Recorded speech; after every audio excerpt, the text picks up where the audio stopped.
नमस्कार स्वामी भक्तांनो, तुम्हा सर्वांचं आपल्या चॅनलमध्ये पुन्हा एकदा मनापासून स्वागत आहे. तुमचा आजचा दिवस खूप आनंदात जाऊ हीच स्वामीचरणी प्रार्थना करते.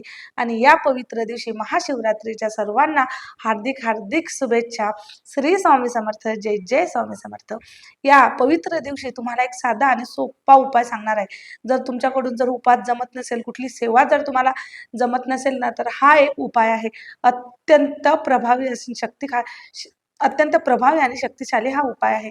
तुम्ही आवर्जून हा उपाय करायचा आहे. आता हा उपाय तुम्हाला केव्हा करायचा आहे, कसा करायचा आहे, सर्व माहिती सांगते. त्या अगोदर जे कोणी ताई दादा चॅनलवर नवीन आहे त्यांनी चॅनलला लगेचच सबस्क्राईब करा, जेणेकरून असेच नवनवीन व्हिडिओ तुमच्यापर्यंत लवकरात लवकर पोहोचतील. तर बघा, सर्वात अगोदर तुम्हाला आज महाशिवरात्री आहे म्हणून सर्वांनी भगवान शंकरांची जेवढी होईल तेवढी जास्तीत जास्त सेवा करा. रुद्रपठण असेल, शिवमहापुराण असेल किंवा मग शिवलीलामृत असेल ते पठण करा, पारायण करा. शिवमहापुराण किंवा मग शिवलीलामृत या ग्रंथामधील 11वा अध्याय तुम्हाला पठण करायचा आहे. शिवस्तुती आहे, शिवस्तोत्र आहे, शिवनामावली आहे, भरपूर काही सेवा आहे. जेवढ्या जमत असेल तेवढ्या सेवा करा. पण जर तुम्हाला कुठलीच सेवा जमत नाही, कारण वेळ नाही आहे, प्रत्येक माणसाकडे वेळ असणं हे गरजेचं नाहीये, कारण आपण सांसारिक माणसं आहोत आणि प्रत्येकाकडे पुरेसा वेळ नसतो. तर जर सेवा जमत नसेल ना, तर हा उपाय आहे ना, हा उपाय करा. कारण ह्या उपायाने भरपूर असा फरक पडतो. तुमच्या मग आर्थिक समस्या, कर्ज, पैशासंबंधित काही कुठल्याही समस्या असो, प्रत्येक समस्येवर हा उपाय आहे.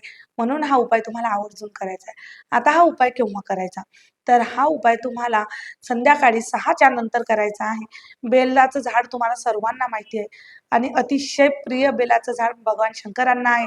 आणि बेला आणि म्हणत असतात की बेलाच्या झाडाखाली संध्याकाळी माता लक्ष्मीचा सुद्धा वास असतो.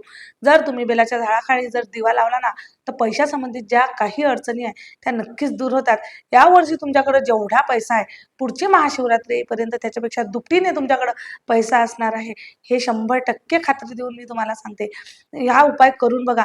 जर अनुभव नाही आला ना, तर नक्कीच मला कमेंट करून बोलू शकता किंवा मला बेलाच्या झाडाखाली एक दिवा लावायचा आहे आणि दिवा हा संध्याकाळी लावायचा आहे 6च्या नंतर तुम्हाला, म्हणजे 6, 7, 8च्या नंतर तुम्हाला 6, 7, 8च्या नंतर तुम्हाला बेलाच्या झाडाखाली दिवा लावायचा आहे. मग दिवा लावल्यानंतर तुम्हाला भगवान शंकरांना प्रार्थना करायची. दुःख, संकट, आजारपण किंवा पैशासंबंधित काही प्रॉब्लेम असो, हे सर्व भगवान शंकरांना सांगा.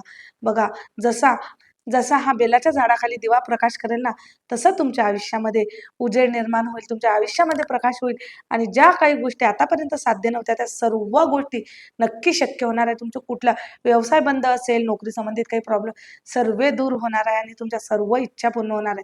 संपत्तीमध्ये खूप खूप तुम्हाला लाभ होणार आहे. फक्त हा उपाय आवर्जून करा. अजून एक उपाय आहे बघा, तुम्हाला आज आवर्जून शिवलिंग तयार करायची आहे, मातीची म्हणजेच पार्थिव शिवलिंग तयार करायची आहे. त्याची पूजा करा. जेव्हा आपण पार्थिव शिवलिंगची पूजा करत असतो, 1 लोटा जल त्या शिवलिंगवर टाकत असतो ना, हळूहळू टाका.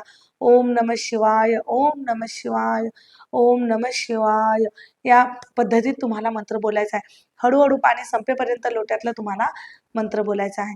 हे झाल्यानंतर पार्थिव शिवलिंगवर अद्दरचा हात ठेवायचा आणि मंत्र बोलायचा. कोणता मंत्र आहे? ओम त्र्यंबकम यजामहे सुगंधिं पुष्टिवर्धनम पुर्वारुकमेव वंदना मृत्युमोक्षीयमामृतात्. हा मंत्र तुम्हाला 108 वेळा बोलायचा आहे.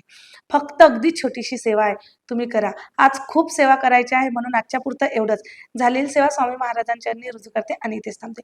व्हिडिओ पूर्ण विश्वासाने आणि भक्तिभावाने ही सेवा करा आणि कमेंटमध्ये हर हर महादेव लिहायला विसरू नका. तर आजची झालेली सेवा स्वामी चरणी रुजू करते आणि इथेच थांबते. व्हिडिओ आवडला असेल तर व्हिडिओला लाईक करा, शेअर करा आणि आपल्या चॅनलला सबस्क्राईब करायला विसरू नका. परत भेटू अशाच नवीन माहितीसोबत, नवीन व्हिडिओसोबत. तोपर्यंत श्री स्वामी समर्थ. जय जय स्वामी समर्थ.